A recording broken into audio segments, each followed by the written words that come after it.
जय जगन्नाथ सांग मैंने आसी एक ब्रेकिंग न्यूज। राज्य में 3 दिन लगाण वर्षा। हाँ आज्ञा, घनीभूत होउछि लघुचाप आज नेब अवबातर रूप।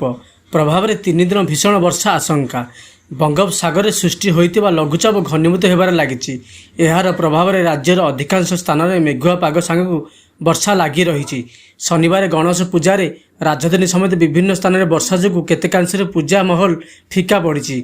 अन्यपटे लघुचाप आहरी शक्तिशाली होई आज अवबातर परिणत होगाकु वर्षा प्रभाव आहरी बढ़िबार संभावना रही।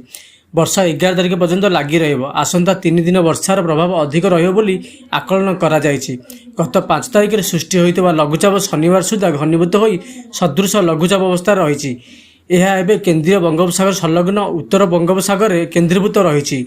लघुचाप उत्तर दिगरे गति करुवा बेले 8 तारिख बेलू उत्तर पूर्व बंगोपसागर उत्तर ओडिशा गांगेय पश्चिमबंग उपकूल में अवबातर परिणत हो।